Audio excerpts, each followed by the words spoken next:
जय हिंद फ्रेंड, हिंदी और प्राइड में आप सभी का स्वागत है। फ्रेंड्स, यहाँ पे देखिए हम आधुनिक काल के तहत नई कविता से रिलेटेड 2 वीडियो में हमने बहुत अच्छे से जो उनसे रिलेटेड कॉन्सेप्ट थे उन्हें करा दिया है।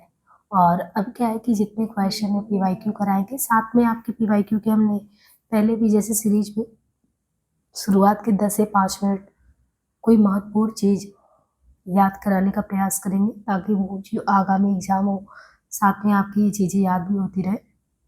उसी क्रम में आज हम देखेंगे कुछ बहुत महत्वपूर्ण प्रबंध काव्य जिनसे लगातार प्रीवियस में क्वेश्चन आए हैं और इसके बारे में आपको आइडिया होना चाहिए। तो यहाँ पे देखिए, प्रिय प्रवास पारिजात वैदेही वनवास, ये बहुत महत्वपूर्ण है। और कभी ना कभी आपने देखा होगा कि इनके सर्ग पूछे जाते हैं, किनकी रचनाएं हैं। तो सबसे पहले देखिए, ये जो रचना है वो किसका है? अयोध्या से। आप ध्यान से क्लास के ड्यूरिंग इन्हें याद करते चले, बहुत ज़्यादा ये फायदेमंद होगा क्लास का, क्योंकि मैं इसीलिए कुछ चीज़ें चाहे तो ये भी लिख देती, लेकिन ये इसलिए भी लिख रही हूँ ताकि ये हो कि तब तक आप की निगाह उस पर बनी रहे कि कौन सी ऐसी रचनाएं हैं जो हमें ध्यान रखना है। तो एक प्रिय प्रवास है, दूसरा पारिजात है, तीसरा वैदेही वनवास है। और इनके समय को भी ध्यान रखना है। प्रिय प्रवास का समय क्या है? 1914 है। पारिजात का समय क्या है? 1940। तो बहुत देखिए, ये भी प्रबंध काव्य प्रिय प्रवास पारिजात भी, लेकिन अंतर कितना है? 1914 के बाद सीधे 1940 में। और 1940 में हरिओ जी का पारिजात भी है और 1940 में ही इनका वैदेही वनवास भी है। तो वैदेही वनवास भी बहुत महत्वपूर्ण है। इसके बाद देखिए, दूसरा है लोकायतन और पुरुषोत्तम सत्यकाम। ये किस राइटर का है? तो लोकायतन से आप तुरंत समझ गए होंगे ये किसका है। ये है सुमित्रा नंदन पंत जी, जो प्रकृति के सुकुमार कवि है, छायावादी कवि। और इनका जो लोकायतन है, लोकायतन कई बार पूछा गया है, 1964 है। प्रिय प्रवास का समय ध्यान रखना है, वैदेही का लोकायतन 1964। पुरुषोत्तम राम करके ये रचना है इनका, पुरुषोत्तम राम करके ये पूरा है, और ये 1967 में है। सत्यकाम पे भी इन्होंने लिखा है 1975, इसका नाम है प्रबंध काव्य तीनों, लेकिन सत्यकाम करके। इसके बाद एक रचना प्रसाद जी का भी है, प्रबंध काव्य, बहुत महत्वपूर्ण है। तो ये समानता आपको याद ही होगा, 1935 में कौन सी रचना है? कामायनी। इसके बाद देखिए, सुमित्रा नंदन पंत जी के बाद जो है बहुत महत्वपूर्ण नाम है प्रबंध काव्य में मैथिली शरण जी का भी। और मैथिली शरण गुप्त के भी प्रबंध काव्य लगातार एग्जाम में पूछे जाते हैं। जैसे इनके एग्जाम में जय भारत 1952 में, विष्णुप्रिया 1957 में। तो जय भारत विष्णुप्रिया। साकेत कई बार पूछा गया है, 1931, इसका समय भी ध्यान रखना है। साकेत और यशोधरा 32। तो साकेत और यशोधरा का क्रम है 31 और 32। ठीक है। अब जैसे बहुत महत्वपूर्ण जो है उनको भी बताते चले, तो जब आप इनका अयोध्या सिंह उपाध्याय का ध्यान रखेंगे तो प्रिय प्रवास जरूर ध्यान रखिए, उनका समय भी। वैदेही वनवास 40। पंत जी का लोकायतन बिल्कुल बहुत महत्वपूर्ण है। प्रसाद का कामायनी। और ये भी पता होना चाहिए कि ये सब प्रबंध काव्य, क्योंकि खंड काव्य भी लिखेंगे तो बड़ा कंफ्यूजन हो जाता है।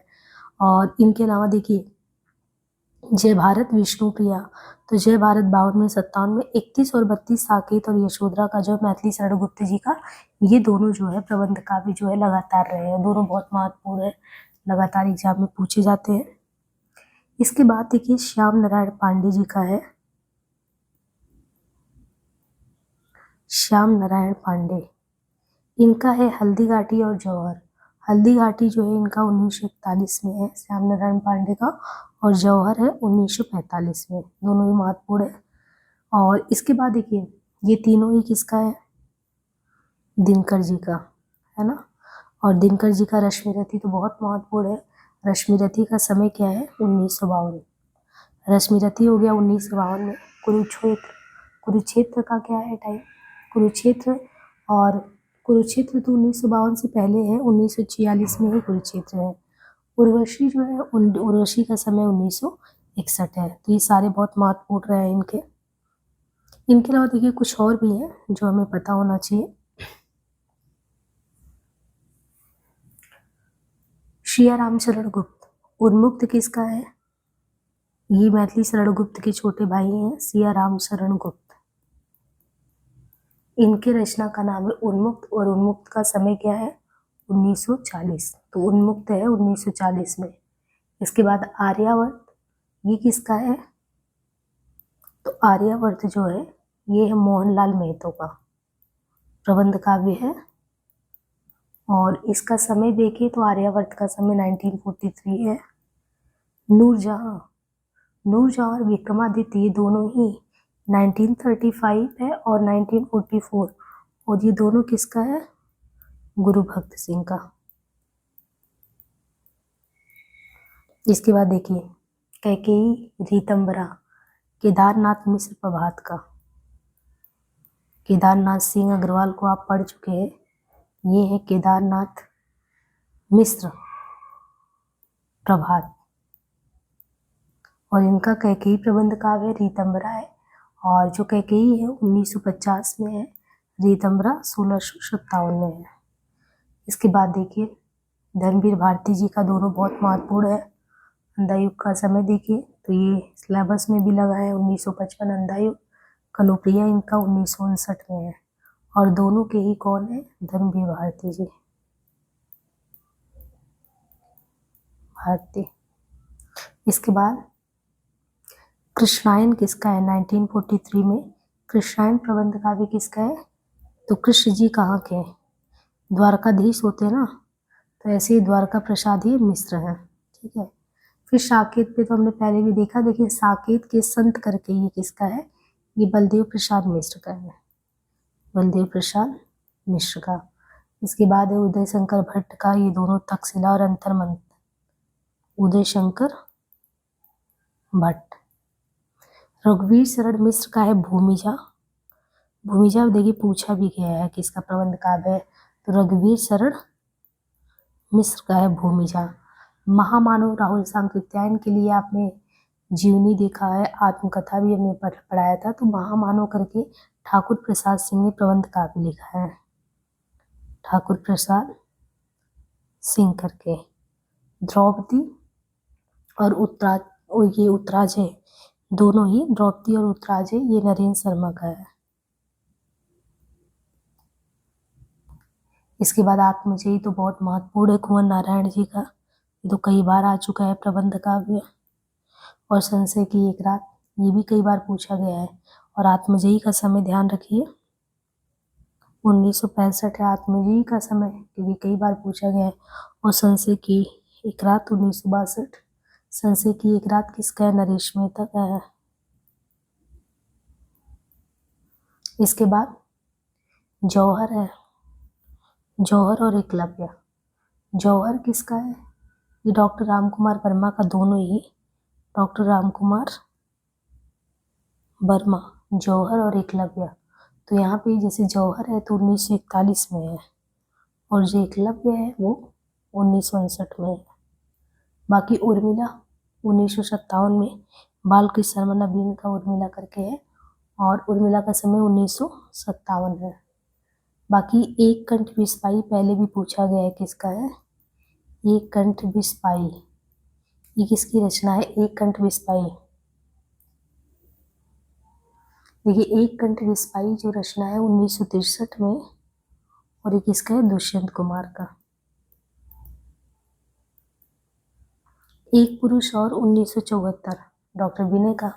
तो ये कुछ महत्वपूर्ण रहे हैं, जो कि बहुत ज़्यादा महत्वपूर्ण एक तरीके से है। तो आप इनको भी साथ साथ कुछ चीज़ें याद करते चलें तो बहुत ज़्यादा बेनिफिशियल होगा। बाकी हम नई कविता से रिलेटेड आज से जो है क्वेश्चन करेंगे, तो इसमें आइडिया हो जाएगा। नई कविता नाम का प्रचार किस रचनाकार ने किया? रामविलास शर्मा, प्रयाग नारायण त्रिपाठी या गे रांगी राघव। नई कविता नाम का प्रचार किसने किया है? अब देखिए पहले दो क्लास अगर आप अच्छे से देखे होंगे तो आपको समझ में आया होगा। नई कविता नामक जो नई कविता को नई कविता गे ने एक रेडियो वार्ता में उसका इस पद का इसका सबसे पहले प्रयोग किया है। इसका नाम मुक्तिबोध ने लिखा है कि नई कविता वैविध्यमय जीवन के प्रति आत्मचेतस व्यक्ति की प्रक्रिया है। नई कविता का स्वर एक नहीं विविध है, मतलब नई कविता में विविध स्वर मिलता है। डॉक्टर रामविलास शर्मा ने अपनी महत्वपूर्ण कृति नई कविता और अस्तित्ववाद में नई कविता के विकास तथा इस पर अस्तित्ववादी भावबोध के प्रभाव को स्पष्ट करते हैं। विजय देव नारायण शाही ने नई कविता में लघु मानव की प्रतिष्ठा की है। तो यहाँ पे क्लियर हो गया, नई कविता आगे का दिया हुआ पद है। बाकी मुक्तिबोध ने क्या कहा, रामविलास शर्मा ने क्या कहा, विजय देव नारायण शाही ने क्या कहा। एक दिन बोलेंगे पेड़, एक दिन पेड़ बोलेंगे काव्य संग्रह के रचनाकार है राजेश जोशी, शेखर जोशी, सौमित्र मोहन, अरुण कमल। तो एक दिन बोलेंगे पेड़, ये एक दिन बोलेंगे पेड़ ये काव्य संग्रह के रचनाकार है राजेश जोशी। तो राजेश जोशी का है। और एक दिन बोलेंगे पेड़, मिट्टी का चेहरा नेपथ्य में हंसी, मिट्टी का चेहरा है नेपथ्य में हंसी, दो पंक्तियों के बीच, ये राजेश जोशी की अन्य काव्य संग्रह है। दो पंक्तियों के बीच रचना पर 2002 में राजेश जोशी को साहित्य अकादमी पुरस्कार भी मिला। नए इलाके में अरुण कमल का प्रसिद्ध काव्य संग्रह है जिस पर 1998 में साहित्य अकादमी पुरस्कार प्राप्त हुआ है इनको। शेखर जोशी की चर्चित कहानी कोसी का घटवार है। सौमित्र मोहन का प्रमुख कविता संकलन चाकू से खेलते हुए तथा लुकमान अली है। देखिए लुकमान अली भी पूछा गया है, चाकू से खेलते हुए। एक दिन बोलेंगे पेड़ काव्य संग्रह किसका है, राजेश जोशी का। दो पंक्तियों के बीच रचना पर 2002 में राजेश जोशी को साहित्य अकादमी मिला। दो पंक्ति के बीच, नए इलाके में, ये क्या है, ये अरुण कमल का प्रसिद्ध काव्य संग्रह है नए इलाके में, जिस पर 1998 में साहित्य अकादमी इनको मिला था अरुण कमल को। नई कविता के विषय में गलत क्या है, इससे नए भावबोधों की अभिव्यक्ति हुई है। यानी अगर आप ये देखो तो इसके संबंध में कहा जा रहा है कि नई कविता के विषय में गलत क्या है, इससे नए भावबोधों की अभिव्यक्ति हुई है, इसमें जीवन के प्रति आस्था है। नई कविता के रचयिताओं में ज्यादातर प्रगतिवाद और प्रयोगवाद के खेमे में रह चुके हैं। यह कविता हास्योन्मुख मध्यवर्गीय समाज के जीवन का चित्र है। तो इसमें क्या है, नए भावबोध की अभिव्यक्ति, इसमें जीवन के प्रति आस्था है कि अनास्था है। देखिए नई कविता के विषय में गलत ये है कि यह कविता हास्योन्मुख यानी नीचे जा चुका मध्यवर्गीय समाज, उसके जीवन का चित्रण है। नई कविता के संदर्भ में बाकी सही है। नई कविता नाम अज्ञेय का दिया हुआ है, शुरुआत 1954 से हुआ था जगदीश गुप्त द्वारा, जो नई कविता के प्रकाशन से। मुक्तिबोध ने लिखा है, ये वैविध्यमय जीवन के प्रति आत्मचेतस व्यक्ति की प्रतिक्रिया है। रामस्वरूप ने लिखा है कि नई कविता में समग्र मनुष्य की बात ही नहीं की गई, वरन मनुष्य के समग्र अनुभव खंडों को संयोजित किया गया है। नवगीत विधा है और इनसे जुड़े काव्यकृति दर्द जहां नीला है के रचनाकार है। नवगीत विधा से जुड़ा काव्यकृति दर्द जहां नीला है के रचनाकार वीरेंद्र मिश्र, रविंद्र भ्रमर, कुंवर बेचैन, शंभुनाथ सिंह। कौन है?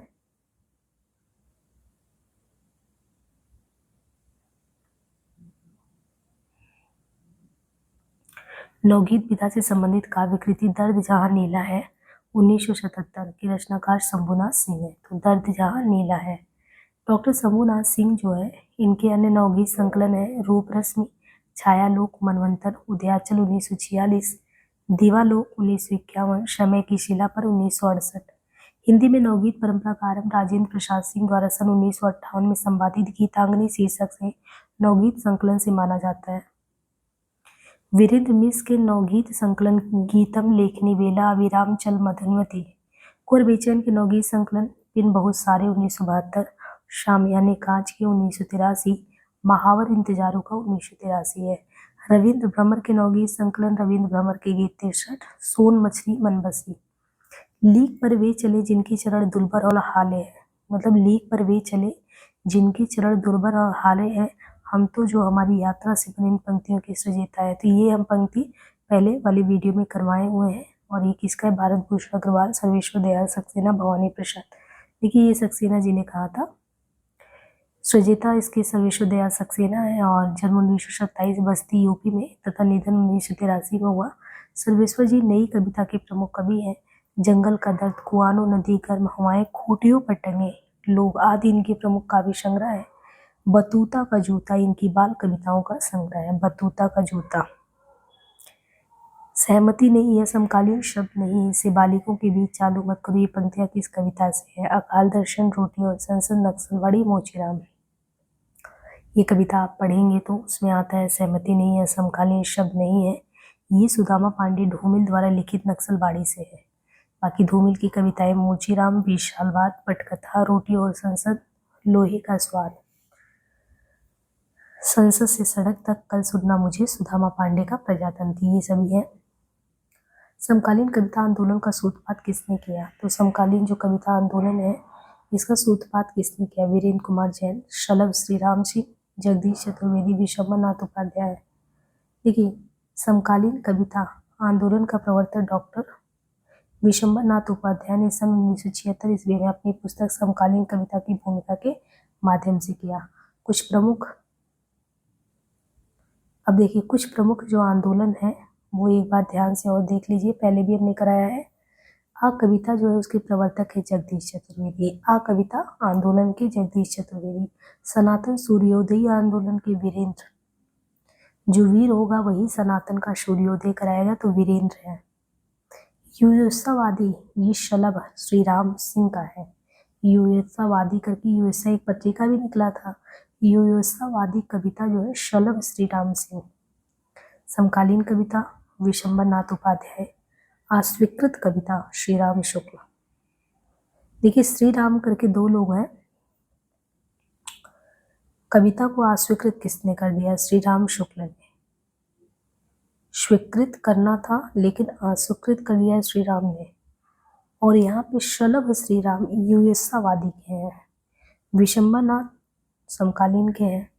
नव प्रगतिशील नवल, नवल नव प्रगतिशील। आज की कविता हरीश मदानी। वाम कविता या प्रतिबद्ध कविता परमानंद श्रीवास्तव। वाम कविता या प्रतिबद्ध कविता। विचार कविता तो महीप सिंह विचार। एक विचार एक ताजी है, लक्ष्मीकांत वर्मा ताजी कविता। इनमें से कौन नई कविता के प्रमुख कवि है? अज्ञेय, दिनकर, प्रसाद निराला है, तो अज्ञेय जी है। 43वें तार सप्तक का संपादन किए, वहीं से प्रयोगवाद शुरू हुआ। प्रसाद और निराला छायावाद के हैं, जबकि दिनकर राष्ट्रीय सांस्कृतिक चेतना और प्रगतिशील दोनों ही हैं। प्रसाद कृतासु हिंदी का मेघदूत कहा जाता है। किले में औरत किस कवि की कविता है? किले में औरत किस कवि की कविता है? सर्वेश्वर दयाल सक्सेना, पवन करण, रघुवीर साय और अरुण कमल। तो किले में औरत किस कवि की कविता है?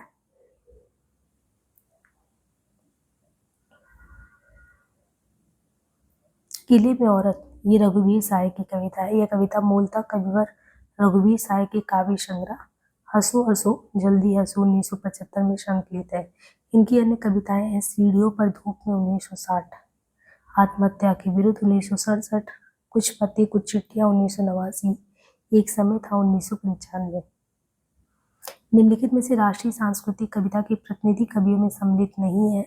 मैथिली शरण गुप्त, विजय देवनारायण साई, माखनलाल चतुर्वेदी, बालकृष्ण शर्मा नवीन। तो इसमें कौन राष्ट्रीय सांस्कृतिक कविता के प्रतिनिधि कवियों में नहीं है? विजय देवनारायण साई। विजय देवनारायण साई राष्ट्रीय सांस्कृतिक कविता के प्रतिनिधि कवियों में सम्मिलित नहीं है। हिंदी साहित्य के नई कविता दौर के प्रसिद्ध कवि और आलोचक। बाकी हिंदी साहित्य में छायावाद के बाद 1930 ईस्वी के बाद जो प्रवृत्ति दिखाई पड़ती है उसे उत्तर छायावाद कहते हैं। इसमें विकसित होने वाली दो धाराएं हैं, व्यक्तिगत प्रणय मूल काव्य धारा,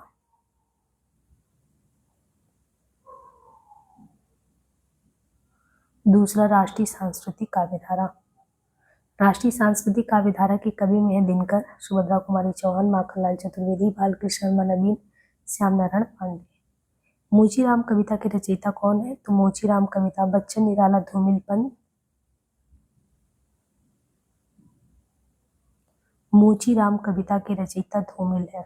मोचीराम धूमिल का है। इनका पूरा नाम सुदामा पांडे धूमिल है। धूमिल के 3 काव्य संग्रह प्रकाशित है, संसद से सड़क तक 1972, कल सुनना मुझे 1976, सुदामा पांडे का प्रजातंत्र 84। ये मोचीराम कविता तो धूमिल का है ये। बाकी धूमिल के 3 काव्य संग्रह हैं, संसद से सड़क तक 72, कल सुनना मुझे 76, बहुत महत्वपूर्ण है तीनों। सुदामा पांडे का प्रजातंत्र 84।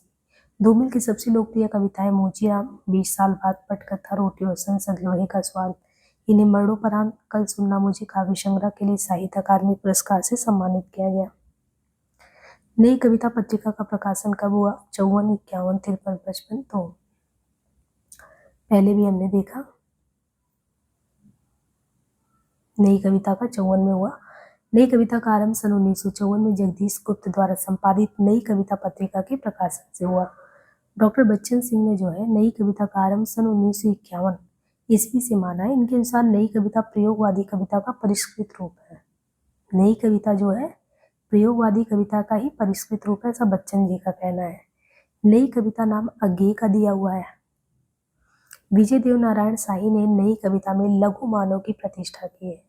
तो विजय देव नारायण शाही ने नई कविता में लघु मानव की प्रतिष्ठा। नई कविता में कैक्टसवाद का जन्म होता है। नई कविता में कैक्टस प्रतीक रूप में अपनाया गया है, जो अध्यम उत्साह, जीवन कांक्षा और अनघड़ता का प्रतीक है। नई कविता की अवधारणा से संबंधित कविता के नए प्रतिमान पुस्तक के रचनाकार नामवर सिंह, धनवीर भारती, रघुवरी साय, लक्ष्मीकांत वर्मा। नई कविता की अवधारणा से संबंधित कविता के नए प्रतिमान पुस्तक के रचनाकार नामवर सिंह है।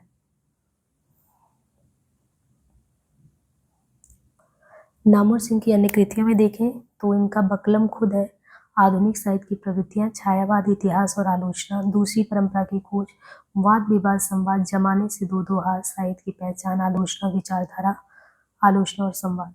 डॉक्टर रामस्वरूप चतुर्वेदी जो है कहते हैं नई कविता में समग्र मनुष्य की बात ही नहीं कही गई, वरन मनुष्य के समग्र अनुभव खंडों को संयोजित किया गया है। विजय देव नारायण शाही ने नई कविता में लघु मानव की प्रतिष्ठा की है। नई कविता नाम अज्ञेय का दिया हुआ है। लीलाधर जुगड़ी को उनकी किस कविता संग्रह के लिए वर्ष 18 का व्यास सम्मान दिया गया? घबराए हुए शब्द, ईश्वर की अध्यक्षता में अनुभव के आकाश में चांद, जितने लोग उतने प्रेम। तो लीलाधर जुगड़ी को मिला था ये व्यास सम्मान, जितने लोग उतने प्रेम। देखिए व्यास सम्मान विजेताओं में जो है 2021, तो 21 में असगर वजाहत को मिला था महाबली के लिए, और ये विधा था नाटक। जो व्यास सम्मान है 21 में असगर वजाहत को महाबली के लिए मिला था। 20 में शरद पगारी को पाटलिपुत्र की सामग्री के लिए मिला था, उपन्यास है। 19 में नासिरा शर्मा, इनको कागज की नाव उपन्यास के लिए मिला। लीलाधर जुगड़ी को जितने लोग उतने प्रेम कविता संग्रह के लिए मिला। 2017 ममता कालिया दुखम सुखम उपन्यास के लिए मिला। 13 में विश्वनाथ त्रिपाठी व्योमकेश दरवेश संस्मरण के लिए मिला। और फिर रामदास मिश्र आम के पत्ते कविता संग्रह के लिए मिला।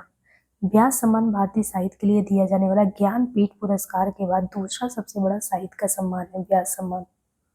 इस पुरस्कार को 1991 में के बिड़ला फाउंडेशन ने प्रारंभ किया। प्रथम व्यास सम्मान 1991 में प्रगतिवादी आलोचक रामविलास शर्मा को उनकी रचना भारत के प्राचीन भाषा परिवार और हिंदी इसके लिए दिया गया। इनमें से कौन सी रचना मंगलेश डबराल की है? पहाड़ पर लालटेन पल्लव इस यात्रा में समर्पण। तो पहाड़ पर लालटेन जो है इनका है। बाकी मंगलेश डबराल के 5 काव्य संग्रह प्रकाशित हुए। इसमें पहाड़ पर लालटेन 1981 है, घर का रास्ता 1988, हम जो देखते हैं 1995, आवाज भी एक जगह है, मुझे दिखा एक मनुष्य, हम जो देखते हैं संग्रह पर इन्हें 2000 ईस्वी में साहित्य अकादमी मिला। जबकि समर्पण माखनलाल चतुर्वेदी की काव्य कृति है, पल्लव पंत की रचना है। नरेश मेहता का कृत है संशय की एक रात, में किसके मन के संशय को चित्रित किया गया? राम, रावण, सीता, विभीषण। तो नरेश मेहता का जो कृत है संशय की एक रात 1962, इसमें राम के मन में उत्पन्न संशय को चित्रित किया गया। इस संशय का उदय युद्ध की समस्या को लेकर है। संशय की एक रात नई कविता की विशिष्ट कृति है। सप्तक कवियों में प्रमुख नरेश मेहता की एक प्रबंधात्मक काव्य कृति है जो 4 सर्गों में है। सांझ का विस्तार और बालू तट, वर्षा भीगे अंधकार का आगमन, मध्यरात्र की मंत्रणा और निर्णय, संदिग्ध मन का संकल्प और सवेरा। इनके अलावा नरेश मेहता ने महाप्रस्थान, प्रवाद पर्व और शबरी नामक प्रबंधात्मक काव्य कृतियों की रचना की। वन पाखी सुनो, बोलने दो चीड़ को, मेरा समर्पित एकांत, चैत्या उत्सव, ये भी इनकी अन्य काव्य कृतियां हैं। निम्न में से मंगलेश डबराल की रचना कौन सी है? भूखंड तप रहा है, आवाज भी एक जगह है, बोधि वृक्ष, जलते हुए वन का वसंत।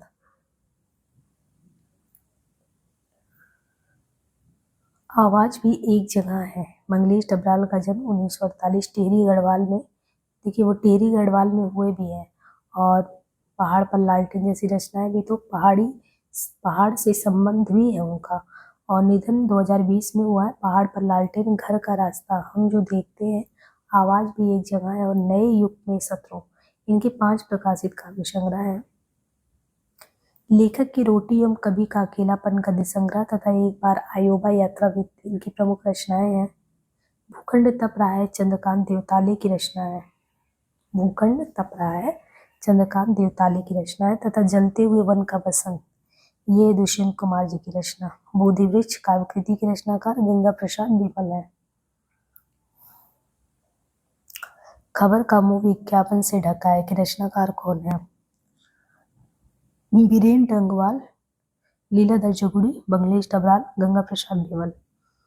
देखिए, खबर का मुंह विज्ञापन से ढका है, इसके रचनाकार है। खबर का मुंह विज्ञापन से ढका है कि रचनाकार लीलाधर जगुड़ी है।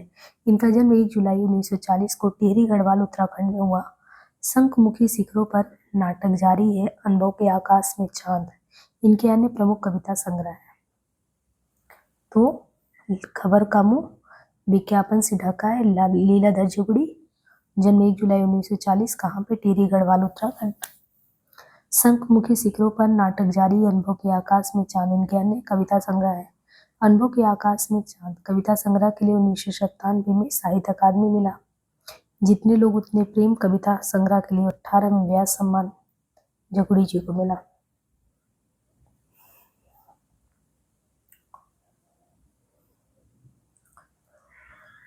ऋतुराज, रामदेवाचार्य, हरीश भदानी, नंद चतुर्वेदी।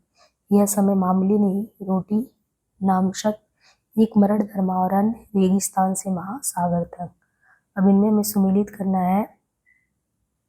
तो जो ऋतुराज है, ऋतुराज का है एक मरण धर्मा और अन्य, रामदेवाचार्य का है रेगिस्तान से महासागर तक, हरीश भदानी का है रोटी नामशत है, नंद चतुर्वेदी का यह समय मामूली नहीं। कविता एवं कवि सुमेलित कीजिए। इस यात्रा में अपनी केवल धार, दुनिया रोज बनती है, हवाएं चुप नहीं। अब इनको भी सुमेलित करना है। इस यात्रा में लीलाधर जगुड़ी, अपनी केवल धार है अरुण कमल, दुनिया रोज बनती है आलोक धनवा, और हवाएं चुप नहीं रहती वेणुगोपाल। कौन सी रचना अशोक वाजपेयी की नहीं है? एक पतंग अनंत में, समय देवता, शहर अब भी संभावना है, कहीं नहीं वही। देखिए, समय देवता जो है, समय देवता नामक जो है लंबी कविता नरेश मेहता के मेरा समर्पित एकांत 1962 की द्वितीय खंड में संकलित है। इनकी और भी रचनाएं वन पाखी सुनो, बोलने दो चीड़ को, उत्सवा अरण्य। अशोक वाजपेयी की प्रमुख रचनाओं में एक पतंग अनंत में, शहर अब भी संभावना है, कहीं नहीं वहीं। निम्नलिखित में नई कविता की विशेषता नहीं है। जीवन के प्रति आस्था, अनुभूति की सच्चाई और बुद्धिमूलक यथार्थवादी दृष्टि, जीवन मूल्यों का पुनर्परीक्षण, व्यक्ति चित्रण वर्गीय चेतना के दायरे में। इनमें से नई कविता की विशेषता नहीं है, क्या नहीं है? देखिए, व्यक्ति चित्रण वर्गीय चेतना के दायरे में, ये सही नहीं है। वर्गीय चेतना के दायरे में नहीं। जीवन के प्रति आस्था, अनुभूति की सच्चाई, बुद्धिमूलक यथार्थवादी, जीवन मूल्यों का पुनर्परीक्षण। नई कविता जो है ये आजादी के बाद लिखी वो कविता है जिसमें नवीन भावबोध है, नए मूल्य है, नया शिल विधान है। सन 1954 ईस्वी में प्रयोगवादी नाम से असंतुष्टता हो गई और प्रयोगवादी कविता को नई कविता का नाम दिया गया। नई कविता की प्रमुख विशेषताएं जीवन के प्रति आस्था है, अनुभूति की सच्चाई और बुद्धिमूलक यथार्थवादी दृष्टि है, जीवन मूल्यों का पुनर्परीक्षण है, नास्तिकता है, अतिबौद्धिकता है, भोगवाद और वासना है। भवानी प्रसाद मिश्र का एक गीत फरोश चकित है दो, कुंवर नारायण का चक्रव्यूह, अपने सामने कोई दूसरा नहीं, जगदीश गुप्त का है नाव के पांव, शब्दंश हिमविद आदि में कान, शमशेर बहादुर सिंह का है काल तुझसे होड़ है मेरी, इतने अपने पास बात बोले ये। निम्नलिखित में से नई कविता की प्रवृत्ति नहीं है। क्षणवाद के प्रति नकारात्मकता, जीवन मूल्य के प्रति स्वीकारात्मक दृष्टिकोण, जीवन के प्रति आस्था, जीवन को पूर्ण स्वीकार करके उसे भोगने की लालसा। इसमें से नई कविता की विशेषता कौन सी नहीं है? क्षणवाद के प्रति नकारात्मकता, जीवन मूल्यों के प्रति स्वीकारात्मक दृष्टिकोण, जैसा भी है जीवन स्वीकारना है, जीवन के प्रति आस्था है, जीवन को पूर्ण स्वीकार कर उसे भोगने की लालसा। धूमिल की रचनाएं हैं संसद से सड़क तक, कुल सुनना मुझे, शहर अब भी संभावना है, वह एक पतंग अनंत में, महाप्रस्थान, प्रभात, चांद का मुंह टेढ़ा है। तो इसमें पहला ही संसद से सड़क तक, वह कल सुनना मुझे, धूमिल की रचना है, शहर अब भी संभावना है, वह एक पतंग अनंत में, अशोक वाजपेयी की रचना है। महाप्रस्थान व प्रभात पर नरेश मेहता की है, जबकि चांद का मुंह टेढ़ा तथा एक साहित्य की डायरी मुक्तिबोध का है। लघु मानव की धारणा किसकी प्रवृत्तिगत विशेषता है? लघु मानववाद। लघु मानव की धारणा जो है ये नई कविता की विशेषता है। विजय देवनारायण शाही ने नई कविता में लघु मानव की प्रतिष्ठा की है। नई कविता का प्रारंभ 1954 में जगदीश गुप्त द्वारा संपादित नई कविता पत्रिका के प्रकाशन से होता है। नई कविता नाम आगे का दिया हुआ है। तो आज यहीं पे वीडियो एंड करते हैं, बाकी मिलते हैं नेक्स्ट सेशन में। धन्यवाद।